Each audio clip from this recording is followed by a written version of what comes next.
आप सभी का स्वागत है मेरी नए वीडियो में। और आज हम शुरू करने वाले हैं जुजुत्सु कैसन के नए सीजन 3 को, जिसमें ह्यूम देखने को मिलता है कलिंग गेम आर्क। तो बिना किसी देर के चलिए शुरू करते हैं एपिसोड 1 की कहानी। एपिसोड की शुरुआत होती है यूजी इतादोरी से, जो एक मैसिव कर्स्ड स्पिरिट का सामना कर रहा होता है। यूजी एक बिल्डिंग से दूसरी बिल्डिंग की तरफ कूद रहा था जब वो कर्स आगे बढ़कर यूजी को अपने हाथ में पकड़ लेता है।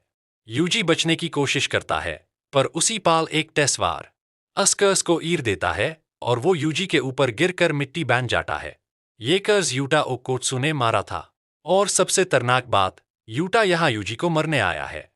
स्टोरी कुछ टाइम पहले चली जाती है, जहां हम जेनिन परिवार में नाओया जेनिन को देखते हैं। अपनी यूजुअल घटिया घमंडी बातों के साथ वो बोलता है, माँ अब तक मारी नहीं। ऐसी औरत को तो मर ही जाना चाहिए जो घर के मार्डन की नहीं सुननी। माई तो कम से कम जानती है कि वो लड़की है।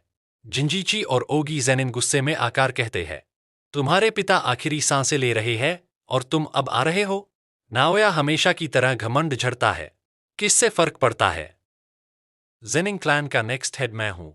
मेरे भाई किसी काम के नहीं, और आपके पास तो बेटियां ही है। तभी खबर आती है नाओबिटो जेनिन मर चुके हैं। वसीयत पड़ी जाती है, अगला क्लैन हेड नाओया होगा। सारी प्रॉपर्टी और कर्स टूल्स भी उसके नाम। लेकिन अगर सतोरु गोजो मर गया या इनकैपेसिटेटेड हुआ, तो तोजी की इच्छा के मुताबिक मेगुमी फुशिगुरो को क्लैन हेड बना दिया जाएगा। ये सुनकर नाओया का खून खौलता है। वो सोचता है, टोक्यो अब कर्स्ड स्पिरिट्स से भरा है। मैं यूजी और मेगुमी दोनों को मार दूंगा, और कोई सवाल भी नहीं करेगा। दूसरी तरफ यूजी अकेला बैठा होता है, अंदर से गिल्ट और दर्द से भर हुआ। चोजो उसके पास आकर पूछता है, कैसा लग रहा है। यूजी बोलता है, थोड़ा ठीक हूं, शायद सुकुना की वजह से। उसकी पावर बढ़ रही है। मैं वापस जुजुत्सु हाई नहीं जा सकता। मेरे हाथों बहुत लॉगमेयर है। मैंने तुम्हारे भाइयों को भी मारा था।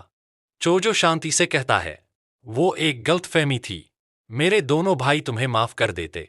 हम भाई हैं, और यही सबसे इंपॉर्टेंट बात है। यूजी फिर कर्सिस को भगते हुए अंडरग्राउंड ब्रिज के पास ले आता है, जहां चोजो एक हाई पियर्सिंग ब्लड टेक्निक में सबको उड़ा देता है। चोजो सोचता है, यूजी पहले भी पावरफुल था, पर अब उसने कर्स्ड एनर्जी कंट्रोल करना सीख लिया है। ये सच में एक डीमन गॉड जैसा है। वो यूजी के फादर के बारे में कुछ बताने ही वाला था कि अचानक नाओया जेनिन एंट्री मार देता है, और ठंडी घमंडी आवाज में बोलता है, तो यही है यूजी इतादोरी।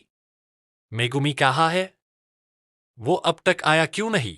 और तुम दोनों यहां से भागे क्यों नहीं? यूजी सीधा जवाब देता है, हम भागेंगे क्यों? नाओया ठंडी आवाज में सच आता है, यूजी को डेथ सेंटेंस दी जा चुकी है। गोजो अब यहां नहीं है, इसलिए कोई यूज प्रोटेक्ट नहीं करेगा। हायर अप्स पहले गोजो के डर की वजह से छुप रहते थे। FIR नाओया कहता है, मैं तो मेगुमी को मरने आया था, पर अब तुम्हें भी खत्म कर देता हूं। ये बोलकर नाओया एक हाई सेकंड में यूजी के पीछे आता है और भरी मुक्क मारकर उसे उड़ा देता है। चोसो तुरंत अटैक करता है, लेकिन नाओया उसके पीछे पहुंचकर उस पर लगातार पंचेस बरसा देता है। स्पीड का फर्क इतना ज्यादा था कि दोनों कंफ्यूज्ड हो जाते हैं। चोसो सोचता है, इसके पास कोई खास टेक्निक होगी। नाओया के माइंड में एक थॉट चल रहा होता है, यूजी तो सुकुना का वेसल है, पर यह दूसरा बंदा कौन है? यूटा ओकोत्सु का heavy cursed energy arrival.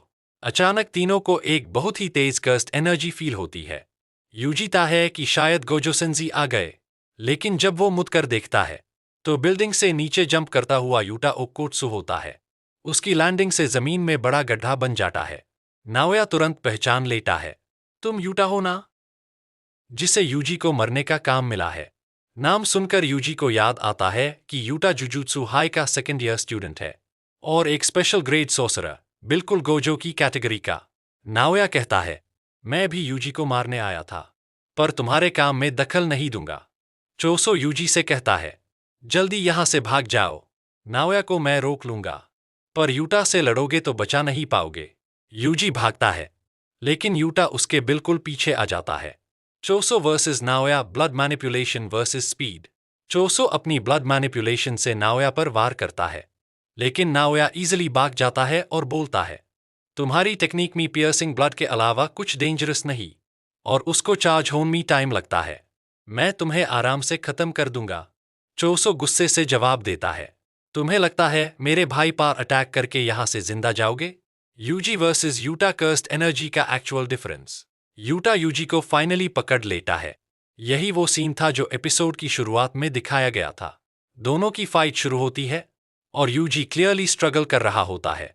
UG physical strength में स्ट्रांग है, पर कर्स्ड एनर्जी में यूटा बिल्कुल मॉन्स्टर लेवल का है। यूटा कामली बोलता है, मेरे अंदर गोजो सेंजी से भी ज्यादा कर्स्ड एनर्जी है, but he is number 1 because of the 6 eyes. उनकी कर्स्ड एनर्जी कभी खत्म नहीं होती। मेरी हो सकती है, उनकी नहीं। यूजी को यूटा के अनप्रिडिक्टेबल अटैक्स समझ ही नहीं आ रहे थे।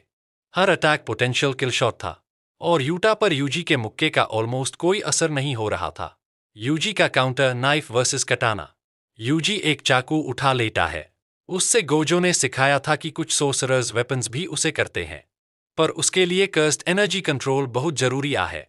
यूजी अपने चाकू से यूटा की कटाना को ब्लॉक कर देता है। तब यूटा हल्का सा हंसी के साथ बोलता है, you are focusing too much on the katana, और एक डेंजरस मुक यूजी के चेहरे पर मारकर उसे पीछे पीएचईएन का देता है। यूजी तुरंत एक पावरफुल किक से यूटा की कटाना तोड़ देता है। यूटा हैरान रह जाता है। As expected from Gojo sensei's student, यूजीता है, बिना वेपन के मैं यूटा को कैसे रोकूंगा? सीन यही इंटेंस मोमेंट पर रुक जाता है। यूजी सोचता है कि बिना वेपन के वो यूटा का सामना नहीं कर पाएगा, इसलिए वो फिर से यूटा पर अटैक करने के लिए दौड़ता है। लेकिन उसके पीछे से अचानक एक बड़ा सा कर्स्ड स्पिरिट आकार उससे जामा सा लेता है। यूजी इल तक नहीं पा रहा था। ये कोई आम कर्स नहीं, ये रीका थी, यूटा की स्पेशल ग्रेड स्पिरिट। यूजी हैरान रह जाता है। रीका, ये यहाँ कैसे? रीका ने उससे इतनी जोर से पकड़ रखा था कि यूजी बिल्कुल हेल्पलेस हो गया। यूटा अपनी टूटी हुई कटाना ले